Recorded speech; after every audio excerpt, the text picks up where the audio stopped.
Right, so almost the last one.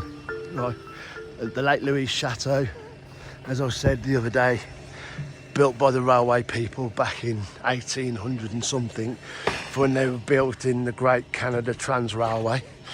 As you can see, we're back at Lake Louise and we're heading up into the mountains. So here you have the Big Beehive.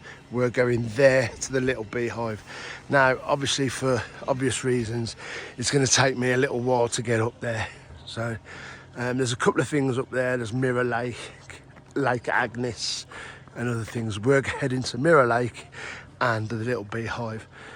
So halfway I'll take some pictures, and then at the top we'll take some pictures. Okay, see you later.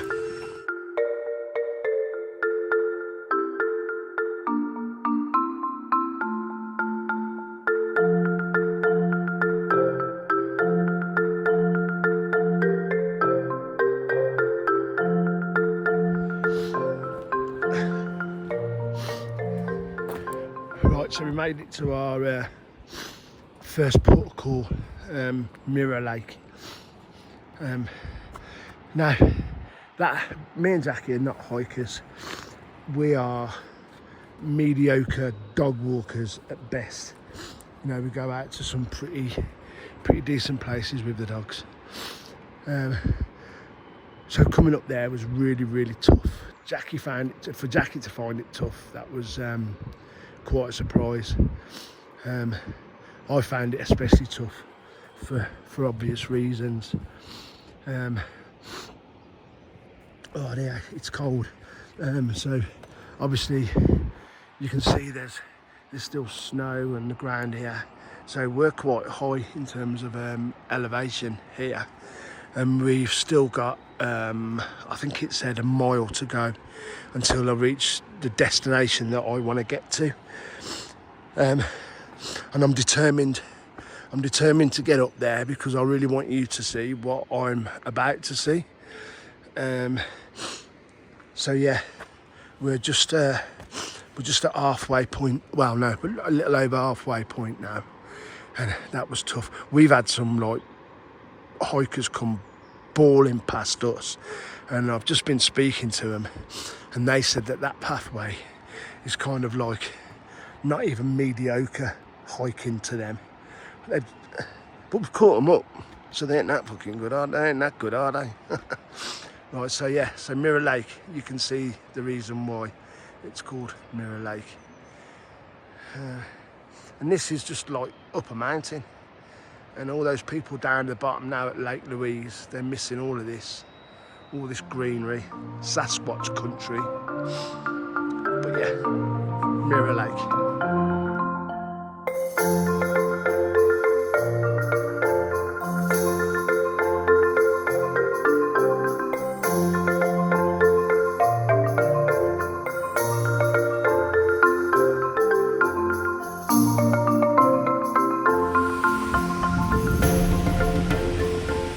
So really close now, so high up, and just got to up these stairs and then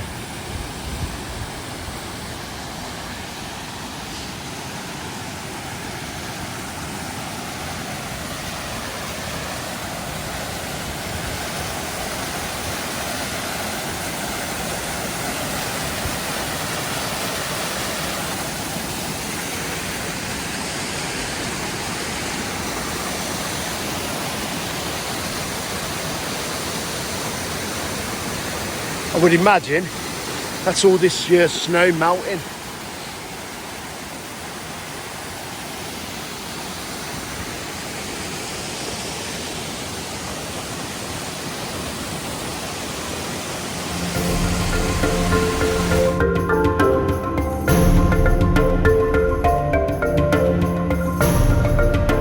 Made it to Lake Agnes, which is leaves us about a mile to go now until we reach the top.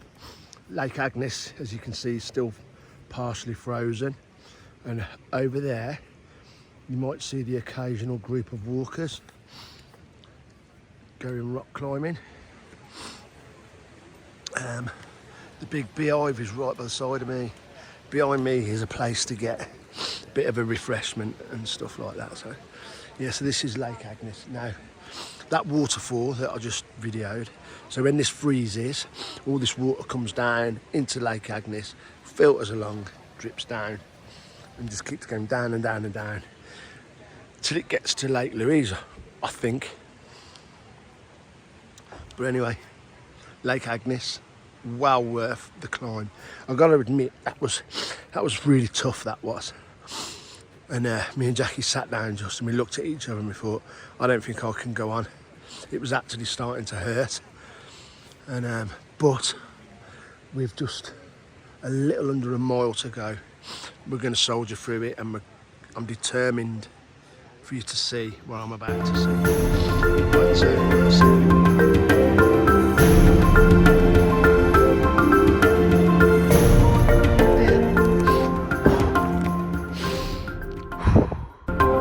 Right, so that's it. I can go no higher. We're at the top of what is known as what's that? We're at top of what's known as Little Beehive. Now, to say I'm proud of myself is an understatement, because that was hard. That was hard graft. We set out at the bottom, I think it was about 20 to 7. It's now 11:15. Now, they reckon you can do it within 2 hours. So bear in mind, you've got me and Jack. Jackie's had to wait for me a little bit because I've struggled. So there we are. We're at the top of the Little Beehive. Now, you're going to be shouting at me, but what's so significant about being at the top of that? Well, I'm going to show you. Now, to me, this is what this trip has been all about. For me personally, it's been, when we booked this holiday, it was kind of a last minute thing. For those of you that know, there was a bit of a family thing happening, and we needed something to do in the meantime because it just wasn't viable coming for a weekend. So we chose to come here. So I've heard all the different horror stories about Lake Louise being a bit of a tourist trap, and the thousands of people that turn up just to look at a lake day in, day out. But it has been a stunning experience. The mountains, the snow, the weather, the geological formations, the ecosystem, it's absolutely been amazing. My biggest concern was because of the time of the year we were coming, I had this horrible feeling that the Lake Louise would be frozen. I was hearing, oh no, it's not. This was like 2 weeks out. No, the lake's not frozen yet. It's still frozen. You're going to be looking at ice skaters and everything else. But what I wanted you to see, now you're not going to appreciate it as much as what I am, because what I want you to see is what I'm looking at in the flesh. And it is truly, you watch me go flying in a minute, it's truly stunning. So there's in the distance the hotel. Now you get a bit of a thing about the turquoise now, how turquoise it is. But in a minute, I'll try and get a bit more of the lake. When the sun really hits it, it goes like a really crystal blue hue. And so there's the hotel where everybody normally stands and looks. And there's the lake going all the way through. I'm going to take a lot more pictures. Now, the big beehive is just there, just over there. And what that allows you to do is to see right up the lake, right up in a straight line. But honestly, that is even worse a walk than what we've just done.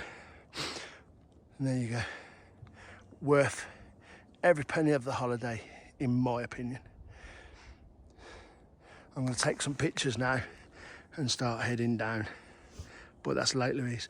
Honestly, I can't, as I'm looking at it now, you just cannot understand how breathtaking and beautiful that actually is. The pictures, videos, just do not do it justice. But anyway, that's Lake Louise. I've finished.